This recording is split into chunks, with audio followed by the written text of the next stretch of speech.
ಅಂಕೋಲದ ಶಿರೂರು ಬಳಿಯ ಗುಡ್ಡ ಕುಸಿತ ಪ್ರಕರಣದಲ್ಲಿ ಆ ಗುಡ್ಡದ ಅಡಿಯಲ್ಲಿ ಸಿಲುಕಿಕೊಂಡಿದ್ದ ಅರ್ಜುನ, ಆ ಟ್ಯಾಂಕರ್ ಏನು ಸಿಲುಕಿಕೊಂಡಿತ್ತು, ಆ ಟ್ಯಾಂಕರ್ನ ಒಳಗಡೆ ಇನ್ನೂ ಕೂಡ ಅರ್ಜುನ ಜೀವಂತವಾಗಿ ಇದ್ದಾನೆ ಅನ್ನೋದರ ಬಗ್ಗೆ ಸೂಕ್ಷ್ಮವನ್ನ ಅರಿತಿರುವಂತ ರೆಸ್ಕ್ಯೂ ತಂಡ ಆತನನ್ನ ಈಗ ರಕ್ಷಣೆ ಮಾಡೋದಕ್ಕೆ ಹರಸಾಹಸ ಪಡ್ತಾ ಇದೆ. ಗುಡ್ಡ ಕುಸಿದು ಲಾರಿ ಸಮೇತ ಮಣ್ಣಿನ ಅಡಿ ಸಿಲುಕಿ ಅರ್ಜುನ ನರಳಾಟ ಪಡ್ತಾ ಇದ್ದಾನೆ. ಆ ಲಾರಿಯ ಡ್ರೈವರ್ ಅರ್ಜುನ, ಕೇರಳ ಮೂಲದ ಆ ಡ್ರೈವರ್ ಅರ್ಜುನ, ಆತನ ರಕ್ಷಣೆಗೆ ಈಗ ಹರಸಾಹಸವನ್ನ ಪಡ್ತಾ ಇದ್ದಾರೆ. ಆ ಸ್ಥಳದಲ್ಲಿ ಶಾಸಕರು ಕೂಡ ಇದ್ದಾರೆ, ಸಚಿವರು ಕೂಡ ಇದ್ದಾರೆ, ಅಧಿಕಾರಿಗಳು ಕೂಡ ಮೊಕ್ಕ ಮೂಡಿದ್ದಾರೆ. ಘಟನಾ ಸ್ಥಳದಲ್ಲಿ ರಿಪಬ್ಲಿಕ್ ಕನ್ನಡ ಗ್ರೌಂಡ್ ರಿಪೋರ್ಟ್ ಅನ್ನ ನೀಡ್ತಾ ಇದೆ. ರಿಪಬ್ಲಿಕ್ ಕನ್ನಡ ಗ್ರೌಂಡ್ ರಿಪೋರ್ಟ್ ನೀಡ್ತಾ ಇದೆ. ಶೋಧ ಕಾರ್ಯದ ಕ್ಷಣದ ಮಾಹಿತಿಯನ್ನ ರಿಪಬ್ಲಿಕ್ ಕನ್ನಡ ನಿಮ್ಮ ಮುಂದೆ ನೀಡ್ತಾ ಇದೆ. JCPಗಳು ಅಲ್ಲಿ ಕೆಲಸ ಮಾಡ್ತಾ ಇದ್ದಾವೆ. ರೆಸ್ಕ್ಯೂ ಕಾರ್ಯಾಚರಣೆಯಲ್ಲಿ ಅರ್ಜುನ ಇನ್ನೂ ಕೂಡ ಬದುಕಿದ್ದಾನೆ ಅನ್ನುವ ಸುಳಿವು ಸಿಕ್ಕಿದೆ. ಅರ್ಜುನನ ಮೊಬೈಲ್ ರಾತ್ರಿ ಹೆಂಡತಿಗೆ ಕಾಲ್ ಮಾಡಿದಾಗ ಸ್ವಿಚ್ ಆನ್ ಆಗಿತ್ತು ಮತ್ತೆ ಸ್ವಿಚ್ ಆಫ್ ಆಗಿತ್ತು ಅನ್ನೋದ್ರ ಬಗ್ಗೆ ಮಾಹಿತಿ ಸಿಕ್ಕಿದೆ. ಹೀಗಾಗಿ ರೆಸ್ಕ್ಯೂ ಕಾರ್ಯಾಚರಣೆ ಭರದಿಂದ ಸಾಗ್ತಾ ಇದೆ.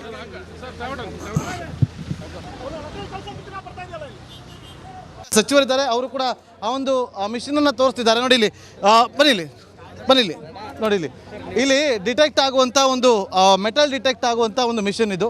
ಇದರಿಂದ ಗೊತ್ತಾಗುತ್ತೆ. ಸಚಿವರ ಇದು ಎಷ್ಟು ಹೆಲ್ಪ್ ಮಾಡುತ್ತೆ ಈಗ ಈ ಸಂದರ್ಭದಲ್ಲಿ? ಹೆಲ್ಪ್ 100% ಮಾಡ್ತಿತ್ತು. ಈಗ ಮಳೆ ಇದ್ದರಿಂದ ಅದು ಮಣ್ಣು ಮತ್ತು ನೀರು ಜೊತೆಯಲ್ಲಿದ್ದರಿಂದ ಅದು ಏನೂ ಮಾಡಲಿಕ್ಕೆ ಸಾಧ್ಯ ಆಗದೆ ಅವರು ನಿಂತ್ಕೊಂಡಿದ್ದಾರೆ. ಅದು ಅವರು ಇಂಜಿನಿಯರ್ ಅದು ಏನು ಮಾಡಿ ಯಾವ ರೀತಿ ನೋಡ್ಬೋದು ಅನ್ನಲಿ, ಅದು ಬಿಟ್ಟು ಮತ್ತೆ ಏನೂ ಮಾಡಲಿಕ್ಕೆ ಆಗೋದಿಲ್ಲ. ಲಾಸ್ಟ್ ಅದೇ. ಈಗ ಮಳೆ ಕಡಿಮೆ ಆದರೆ ಮತ್ತೆ ಹೋಗ್ತಾರೆ, ಮತ್ತೆ ಪರಿಶೀಲನೆ ಮಾಡ್ತಾರೆ. ಏನು ಮಾಡಲಿಕ್ಕೆ ಸಾಧ್ಯತೆ ಎಲ್ಲ ರೀತಿಯಿಂದ ನಾವು ಕೆಲಸ ಪ್ರಾರಂಭ ಮಾಡಿದ್ದೇವೆ. ಇದು ಸಚಿವರ ಮಾತು. ಸರ್, ಇದು ಹೇಗೆ ವರ್ಕ್ ಆಗುತ್ತೆ? ಇದು अंडरस्टैंड कन्नड़ा ये कैसे काम करता है? ये ग्राउंड पेनिट्रेटिंग रेडार है, तो इसमें से हम रेडार सिग्नल भेजते हैं. हाँ, ये है, इसमें से हम रेडार सिग्नल भेजते हैं ग्राउंड के नीचे. ಮತ್ತಷ್ಟು ಮಾಹಿತಿಯೊಂದಿಗೆ ನಮ್ಮ ಉತ್ತರ ಕನ್ನಡ ಜಿಲ್ಲೆಯ ಪ್ರತಿನಿಧಿ ಶೇಷಗಿರಿ ಮುಂಡಳ್ಳಿ ಈಗ ನಮ್ಮ ಜೊತೆಲಿ ನೇರ ಸಂಪರ್ಕದಲ್ಲಿ ಜಾಯ್ನ್ ಆಗಿದ್ದಾರೆ. ಶೇಷಗಿರಿ, ರೆಸ್ಕ್ಯೂ ಕಾರ್ಯಾಚರಣೆ ಹೇಗೆ ಸಾಗ್ತಾ ಇದೆ? ಅರ್ಜುನ್ ಇನ್ನೂ ಕೂಡ ಅಲ್ಲಿ ಜೀವವನ್ನು ಕೈಯಲ್ಲಿ ಹಿಡ್ಕೊಂಡು ಬದುಕಿದ್ದಾನೆ ಅನ್ನೋದ್ರ ಬಗ್ಗೆ ಏನಾದರೂ ಸೂಕ್ಷ್ಮ ಮತ್ತೊಮ್ಮೆ ಏನಾದರೂ ಸಿಕ್ಕಿದೆಯಾ? ಸ್ಥಳದಲ್ಲಿ ಯಾರ್ಯಾರಿದ್ದಾರೆ? ಹೆಚ್ಚಿನ ವಿವರ ಈ ಹೊತ್ತಿಗೆ ಏನಿದೆ ಶೇಷಗಿರಿ?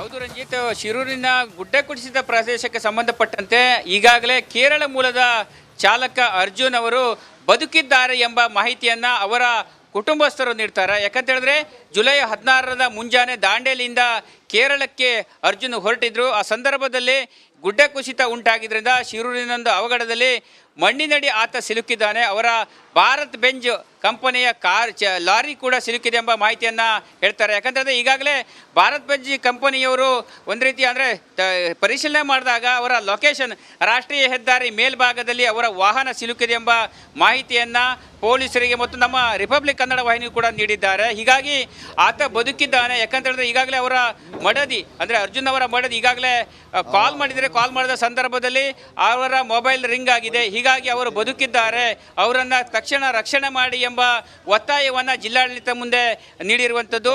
ಈಗಾಗಲೇ ಸ್ಥಳದಲ್ಲಿ ಕೂಡ ರಕ್ಷಣಾ ತಂಡಗಳು ಕೂಡ ಕಾರ್ಯಾಚರಣೆ ಮಾಡ್ತದೆ.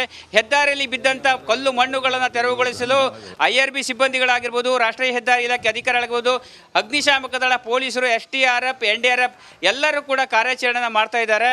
ಒಟ್ಟಿನಲ್ಲಿ ಈಗಾಗಲೇ 5 ದಿನಗಳ ಕಾಲ ನಿರಂತರವಾಗಿ ಕಾರ್ಯಾಚರಣೆ ನಡೀತಾ ಇದೆ. ಈಗಾಗಲೇ ಇವತ್ತು ಕೊಂಚ ಮಳೆ ಬಿಡುವು ಪಡೆದುಕೊಂಡಿದ್ದರಿಂದ ಕಾರ್ಯಾಚರಣೆ ತೀವ್ರ ಚುರುಕಿನಿಂದ ಸಾಗಿದೆ. ಒಟ್ಟಿನಲ್ಲಿ ಅರ್ಜುನ್ ಬದುಕಿದ್ದಾನೆಂಬ ಮಾತುಗಳನ್ನ, ಭರವಸೆಗಳನ್ನ ಮತ್ತು ಧೈರ್ಯವನ್ನು ಅವರ ಕುಟುಂಬಸ್ಥರು ಇಟ್ಟುಕೊಂಡಿದ್ದಾರೆ. ಆದರೆ ಸಂಬಂಧಪಟ್ಟ ಜಿಲ್ಲಾಡಳಿತದಿಂದ ಕಾರ್ಯಾಚರಣೆ ನಡೀತಿದೆ. ಆದರೆ ಆತ ಬದುಕಿ ಬರಲಿ ಎಂದು ಎಲ್ಲರೂ ಕೂಡ ಹಾರೈಸ್ತಾ ಇದ್ದಾರೆ. Ranjith, okay, thank you Sheshagiri ನಿಮ್ಮೆಲ್ಲ ಮಾಹಿತಿಗಾಗಿ. ಹೊರಡಾರ್ಭಟಕ್ಕೆ ಒಂದು ಕಡೆಯಲ್ಲಿ ದುರಂತಗಳು, ಹಾನಿಗಳು ಒಂದು ಕಡೆ ಆದರೆ ಮತ್ತೊಂದು ಕಡೆಯಲ್ಲಿ ನಂದಿನಿ ನದಿ ಉಕ್ಕಿ ಹರಿತಾ ಇದೆ. ನಂದಿನಿ ನದಿಯ ಮನಮೋಹಕ ದೃಶ್ಯವನ್ನು ಡ್ರೋನ್ ಕ್ಯಾಮ್ರಾದಲ್ಲಿ ಸೆರೆ ಹಿಡಿದಿದ್ದಾರೆ. ನದಿಯ ಅದ್ಭುತ ದೃಶ್ಯ ಡ್ರೋನ್ ಕ್ಯಾಮ್ರಾದಲ್ಲಿ ಸೆರೆಯಾಗಿದೆ. ಕಟೀಲು ಶ್ರೀ ದುರ್ಗಾಪರಮೇಶ್ವರಿ ಕ್ಷೇತ್ರದಲ್ಲಿರುವ ನದಿ ನಂದಿನಿ ನದಿ.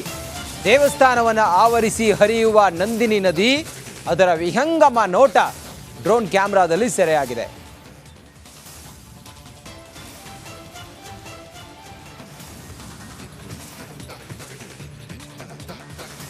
ಪೌರಾಣಿಕ ಹಿನ್ನೆಲೆಯನ್ನು ಒಳಗೊಂಡಿರುವ ಈ ನಂದಿನಿ ನದಿ ಮಳೆಗಾಲದಲ್ಲಿ ರುದ್ರ ಭಯಂಕರವಾಗಿ ಹರಿಯುವ ನಂದಿನಿ ನದಿಯ ಆ ಏರಿಯಲ್ ವ್ಯೂ ಡ್ರೋನ್ ಕ್ಯಾಮ್ರಾದಲ್ಲಿ ಸೆರೆಯಾಗಿದೆ. ಆ ವಿಹಂಗಮ ನೋಟವನ್ನು ನೀವು ಗಮನಿಸ್ತಾ ಇದ್ದೀರಿ. ಕಟೀಲು ಶ್ರೀ ಕ್ಷೇತ್ರಕ್ಕೆ ಬರುವ ಭಕ್ತರ ಆಕರ್ಷಣೆಯ ಈ ನಂದಿನಿಯ ಹರಿವು ಇದೆಯಲ್ಲ, ಮಳೆಗಾಲದಲ್ಲಿ ಆ ಆಕರ್ಷಣೆ ಹೆಚ್ಚಿರುತ್ತೆ.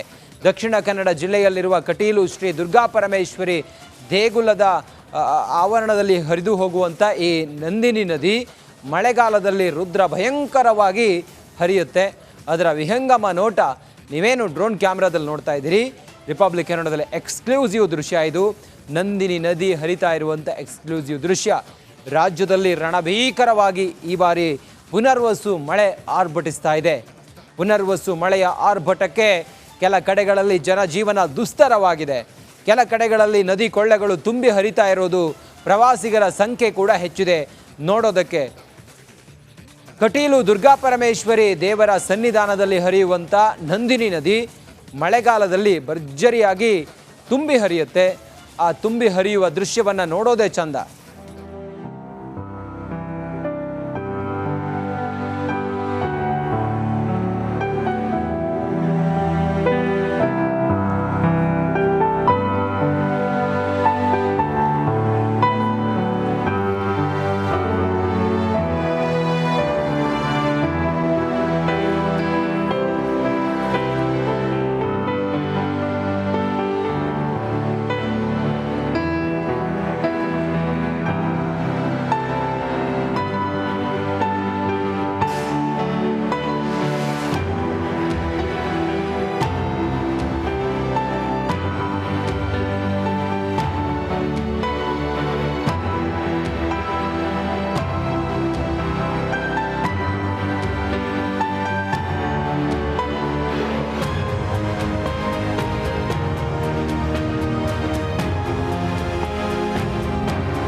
ಮಹಾರಾಷ್ಟ್ರದಲ್ಲಿ ಭರ್ಜರಿಯಾಗಿ ಸುರಿತಾ ಇರುವಂಥ ರಣ ಮಳೆಗೆ ಚಿಕ್ಕೋಡಿಯಲ್ಲಿ 7 ಸೇತುವೆಗಳು ಸಂಪೂರ್ಣ ಜಲಾವೃತವಾಗಿದೆ. ಮಹಾರಾಷ್ಟ್ರದಲ್ಲಿ ಮಳೆಯ ಭೀಕರತೆ ಮುಂದುವರೆದಿದೆ.